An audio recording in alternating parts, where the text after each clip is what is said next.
جس نے پولیس کے SHO کے عذاب سے تنگ آ کے اپنی جان دے دی، خود جان دے دی. اس کے بعد بومائی میں ٹرک ڈرائیور نکلا گھر سے، ہم سب لوگوں کی طرح اپنا کام کاج کرتا تھا مزدوری کرنے کے لیے، اس کو گولی مار دی.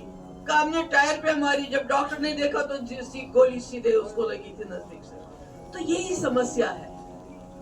سمسیا یہ ہے کہ پرسوں ہوم منسٹر صاحب نے جموں میں سیکورٹی میٹنگ ایک لے لی، کل LG صاحب نے کشمیر میں لے لی، آج جموں میں لے لی. اگر سمسیا نہیں ہے تو یہ سیکورٹی میٹنگ کے بجائے ان ایمپلائمنٹ کے اوپر میٹنگ کیوں نہیں لی جاتی، ڈرگس پہ میٹنگ کیوں نہیں لی جاتی ہے؟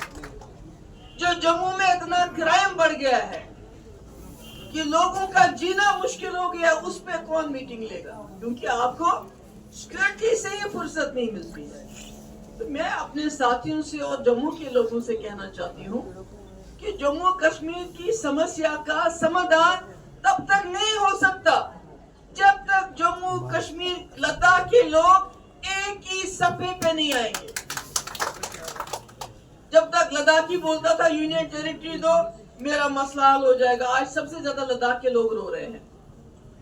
کیونکہ جس طرح یہاں پر آپ کٹھوا کی بات کرتے ہیں کہ ساری زمین جو وہاں انڈسٹری کے نام پہ باہر کے لوگوں کو دیا ہے، وہی حال لیہ میں، جہاں لداخ میں زمین بہت وہاں نہیں ہے، پانی کی دقت ہے، مگر وہاں بھی بڑے بڑے ہوٹل والے دوسرے تیسرے ناموں پہ وہاں زمین پہ وہ اپنا جواڑا کرنا چاہتے ہیں.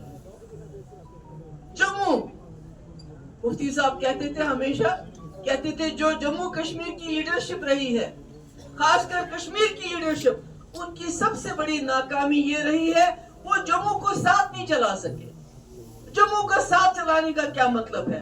مطلب یہ ہے کہ جو جموں کشمیر کی سمسیا ہے اس کا سمادھان جموں کے لوگوں کی جو خواہش ہے، کشمیر کے لوگوں کی خواہش ہے، لداخ کے لوگوں کی خواہش کو ایک کر کے ہمیں نکالنا پڑے گا.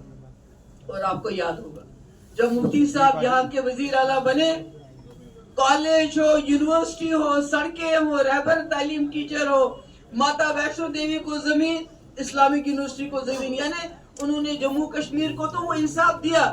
مگر جب جموں کشمیر کی سمسیا کے سمادھان کی بات آئی، جہاں انہوں نے مظفر آباد روڈ کی بات کی، جہاں انہوں نے راولا کوٹ روڈ کی بات کی، وہاں وہ جموں سیالکوٹ روڈ کی بات کرتے تھے، نوشہرہ جنگل کی بات کرتے تھے.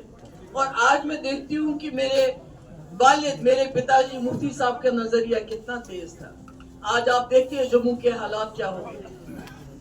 یہاں کی ریت باجری باہر، یہاں کا کوئی جو بھی آپ کا یہاں کنسٹرکشن کا کام ہے ٹھیکیدار باہر کے، شراب پینے والے جموں کے ٹھیکیدار باہر کے، باجری باہر جاتی ہے، انڈسٹری آپ کی باہر کے، کام کرنے والے لوگ باہر کے. تو جموں کے پاس کیا رہا؟ اب تو ٹرین پورا سیدھے جا رہی ہے، کیا رہا؟ تو شاید کہیں نہ کہیں مفتی صاحب نے سوچا تھا کہ اگر آپ کی یہاں چھوٹی چھوٹی انڈسٹری ہے، یہاں کی زیادہ نہیں ہے، مگر جو ہمارے پار رہتے ہیں سیالکوٹ، ان کے پاس انڈسٹری نہیں ہے، ہمارے پاس باسمتی ہے، ان کے پاس نہیں ہے. تو مفتی صاحب نے کہیں نہ کہیں یہ سوچا تھا کہ ایک وقت آئے گا کہ اگر جب ٹرین کشمیر، کیونکہ یہ جو ٹرین آج پہنچ رہی ہے یہ آج کی نہیں بنی ہے، اس کی بنیاد اندرا جی نے رکھی تھی، شاید اس سے پہلے بھی رکھی تھی، اندرا جی کے ٹائم میں، بہت پرانی ہے. تو شاید مفتی صاحب کو یہ خیال تھا کہ اگر جموں کو بائی پاس کر کے سب کچھ ہوتا ہے تو جموں کا اپنا بازار ہونا چاہیے، اپنی منڈی ہونی چاہیے، اور وہ منڈی شاید پار بن جائے، ہماری باسمتی جائے، وہاں سے پیسہ آ جائے، ہماری جو یہاں چھوٹی چھوٹی انڈسٹری ہے اس کے پرزے باہر چلے جائے، وہاں سے پیسہ آ جائے. تو یہ تو جموں والوں کو سوچنا چاہیے تھا کہ مفتی صاحب جب ہمیں جموں سیالکوٹ کی بات کرتے ہیں، کھولو، کیوں کہتے ہیں؟ ہمیں کیا چاہیے؟ ہمیں وہاں سے کاروبار چاہیے.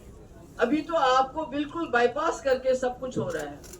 کشمیر کی بات تو ہر وقت ہوتی ہے، چاہے وہ اس لیے بھی ہوتی ہے کہ وہاں سختی بہت ہے، تکلیف بہت ہے، مگر اس کے علاوہ آج گورنر صاحب آئے ہیں، سیکورٹی میٹنگ کی ہے، مجھے نہیں معلوم اس سے پہلے کتنی سیکورٹی میٹنگز کی ہوئی ہیں، مگر جب بھی کوئی بڑا ڈیلیگیشن ہوتا ہے وہ کہاں جاتا ہے؟ جموں آتا ہے کیا؟ کوئی آتا ہے کیا؟ کیوں؟ کیونکہ کشمیر سمسیا ہے، ان کو معلوم ہے ہم نے 370